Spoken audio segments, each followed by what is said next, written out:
The dog had already sent 2 people to the emergency room that week, and Stella Prentiss was walking toward his kennel anyway. She wasn't supposed to be there. Her rotation was post-op recovery, Building C, 3rd floor, not the military working dog compound behind the main veterinary annex at Fort Callum. But Dr. Anweiler had called her directly at 6:30 that morning, voice tight in the particular way it got when something had gone sideways overnight, and what he'd said was, "We need someone who can sit with him, not fix him. Just sit." Stella had grabbed her badge and driven across the base in the pale gray of early November. She'd heard about Gunner, the way you hear about things on a military installation, through the spaces between official statements. A Belgian Malinois, 92 pounds, 8 years of service, 2 deployments in the Middle East and 1 in Eastern Europe. His handler, Sergeant First Class Felix Dunn, had died 6 weeks earlier. The official report said training accident, a fall from a rappelling structure during a night exercise. The Army had given Felix Dunn a full honors burial in his hometown of Carbondale, Illinois, and 3 weeks after that, Gunner had stopped eating. When Stella reached the kennel block, the morning air smelled like damp concrete and antiseptic, and something faintly metallic she couldn't name. Staff Sergeant Paletti was waiting at the gate. He was a compact man in his mid-40s with a sun-damaged face and the particular kind of stillness that came from years of working with animals that could read tension through a chain-link fence. "He let you come this far," Paletti said. "That's already more than we got yesterday." Through the mesh, Stella could see Gunner at the back of his run. He wasn't pacing. He wasn't snarling. He was simply lying with his head on his forepaws, facing the wall, as though he'd made a decision sometime during the night and intended to keep it. "How long since he ate?" she asked. "Real eating? 11 days. He'll take water if we leave it. That's all." Stella studied the dog's body, the way his ribs rose and fell, the slight inward curve of his flanks, the complete absence of the alertness that should have been hardwired into a Malinois after years of working. He looked like a creature that had simply decided to stop being in the world. She knew that look. She'd seen it in the ICU, in the burn ward, in the faces of soldiers who had come back from places that didn't have names on any official map. It wasn't aggression. It wasn't madness. It was grief. "I want to go in," she said. Paletti looked at her steadily. He sent Corporal Marsh to the ER on Monday, bit through the glove. "I know." She'd read the incident report on her phone in the car. "I still want to go in." There was a long pause. Paletti had the expression of a man calculating risk against necessity, and necessity was winning because necessity had been winning for 6 weeks and they were running out of time. The veterinary behaviorist from Lackland Air Force Base wasn't available until December. The base commander had quietly asked for options. There weren't many. Paletti unlocked the gate. Stella didn't approach the dog directly. She sat down on the cold concrete floor about 8 feet away, her back against the chain-link wall, knees pulled up loosely. She didn't speak. She didn't make eye contact. She just breathed. Gunner didn't move for 4 minutes. Then one ear rotated toward her, not both, just one, the smallest possible acknowledgement. She'd brought nothing, no treats, no toys, no equipment, just herself and the instinct, built from a decade of nursing, that sometimes the only thing a living creature needed was for someone to occupy the same space without wanting anything from it. She sat with him for 40 minutes that first morning. When she stood up to leave, Gunner had turned his head 11 degrees in her direction. It wasn't much. It was everything. She came back the next day, and the day after that. On the 4th morning, she was sitting in her usual spot, watching a sparrow work at something in the corner of the yard, when her phone buzzed in her pocket. She silenced it without looking, and then, without quite knowing why, it was the silence, maybe, or the quality of the light coming through the mesh overhead, she said something.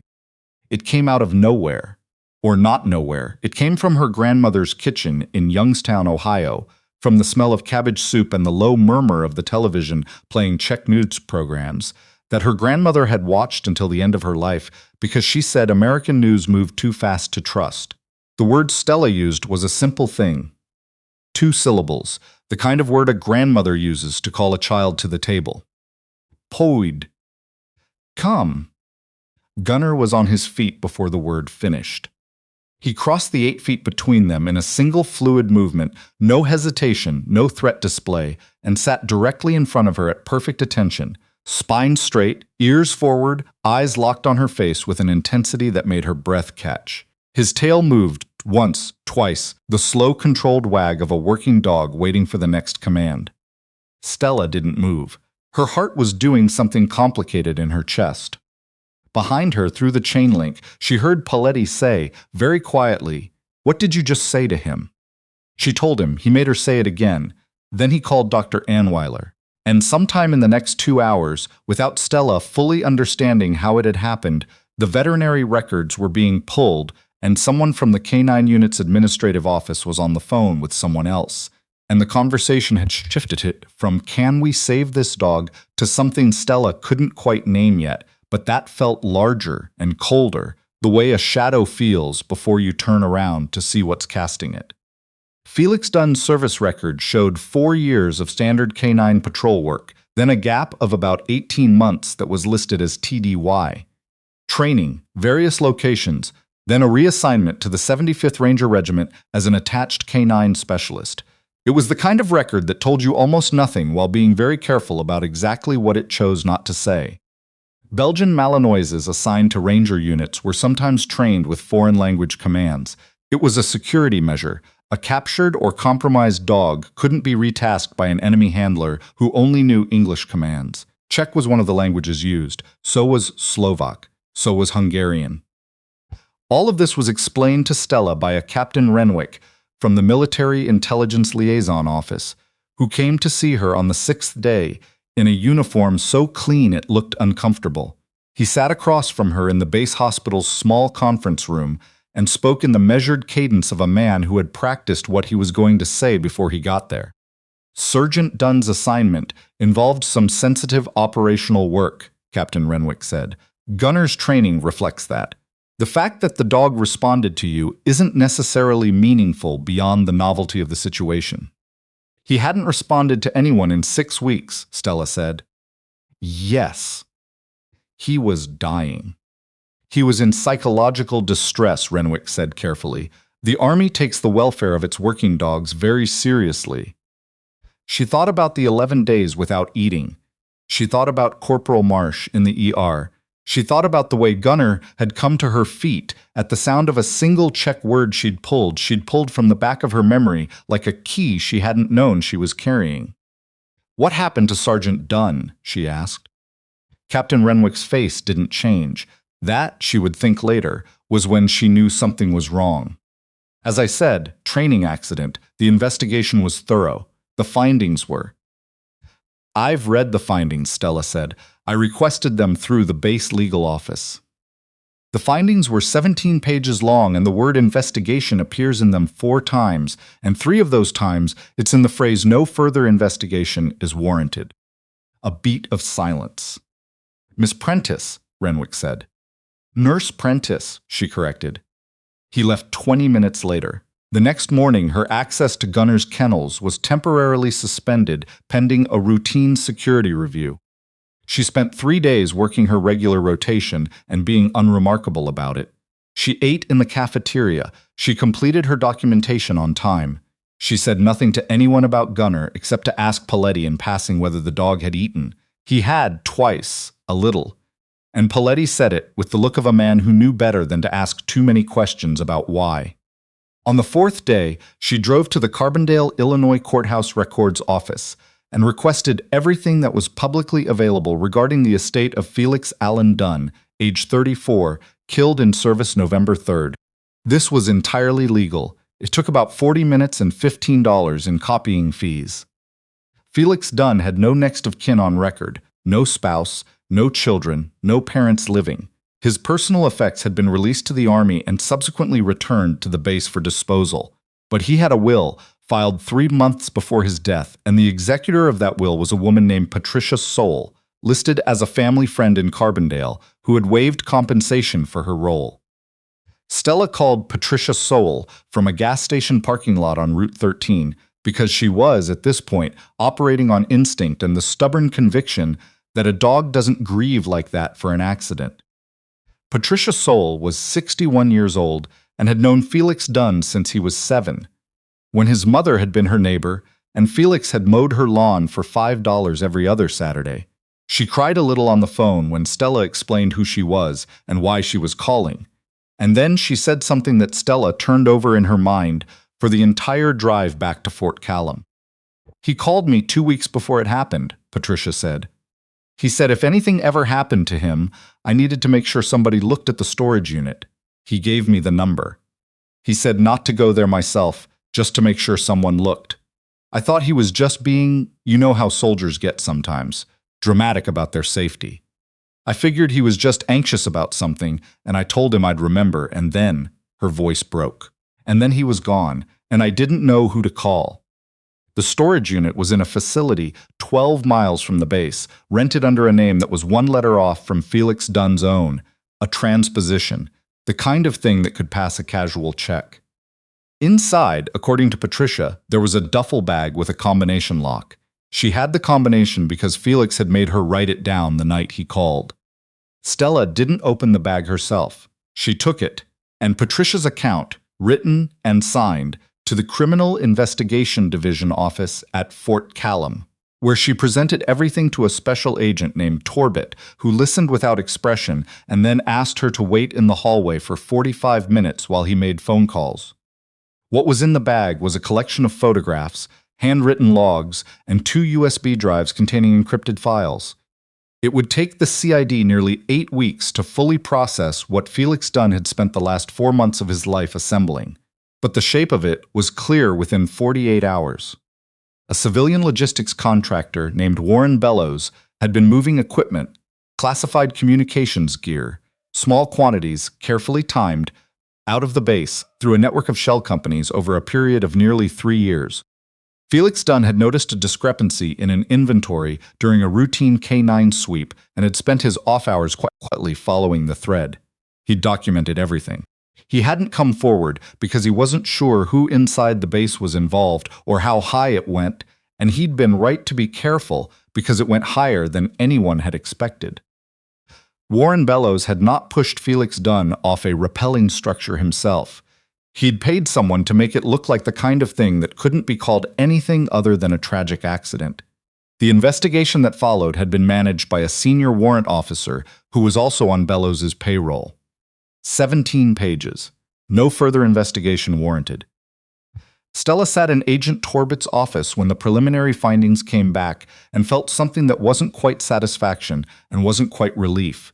It was something quieter, the particular feeling of a thing finally being what it actually was.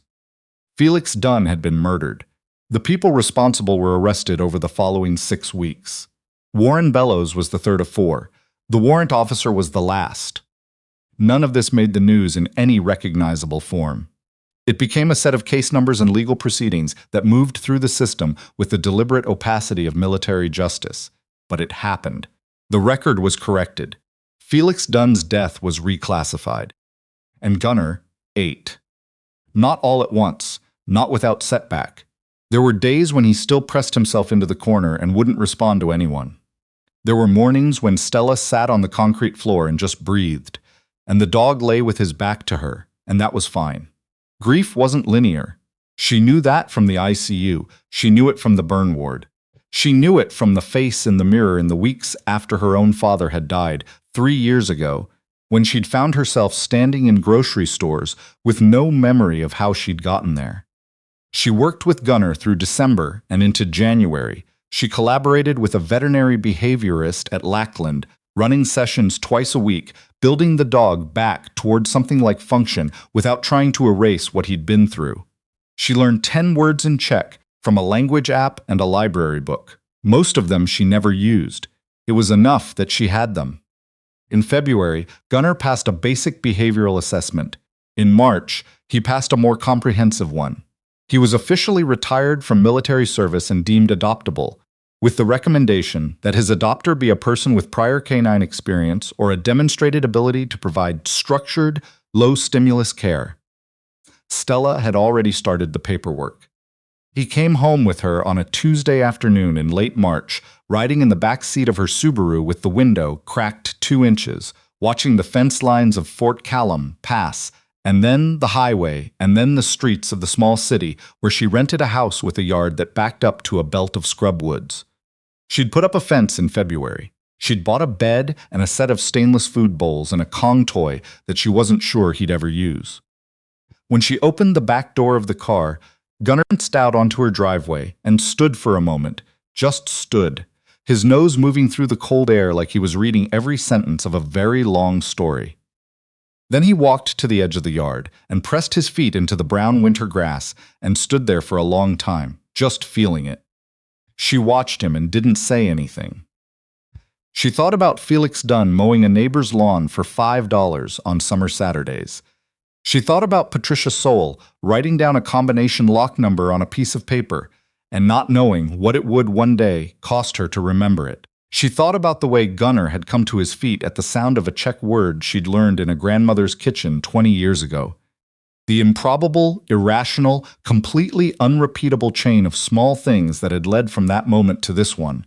A cold Tuesday in March, a dog standing in new grass, alive. She went inside and started the kettle. When she came back to the door with her coffee, Gunnar was sitting on the back step, waiting. She'd started by then to write up her observations, the behavioral assessment protocol she'd developed informally over the months with Gunnar, the specific indicators she'd learned to read in a grief-affected MWD, the ways standard K9 evaluation frameworks failed to account for traumatic bond disruption. She sent a draft to the Lackland behaviorist, who forwarded it to 2 colleagues. One of them was putting together a working group on MWD welfare post-Handler loss. They asked Stella if she'd be willing to consult. She said yes. She said yes because Gunnar had been 3 weeks from the end when she walked into that kennel, and the only reason he wasn't at the end was a word pulled from the back of her memory and the stubbornness to sit on a cold concrete floor and wait. She said yes because she thought about how many other dogs were in how many other kennels right now, pressing themselves into corners, not eating, being written off as too broken to bother with. She said yes because Felix Dunn had done the right thing at great cost, and nobody had done the right thing back for him, and she could not fix that, but she could make sure that at least one piece of what he'd left behind. 92 pounds of Belgian Malinois with a complicated past and a Kong toy he still hadn't touched was not wasted. Gunnar touched the toy for the first time in April, on a warm morning when the scrub woods behind the yard smelled like wet earth and new growth. It wasn't much. He nosed it across the kitchen floor and then sat down and looked at it like he wasn't sure what he'd just done. Stella laughed. It came out of her before she had time to decide whether it was appropriate, loose and genuine and startled, the laugh of a person who had spent too many months holding very carefully still and had suddenly for a moment forgotten to. Gunnar's ears went up. She threw the toy. He brought it back.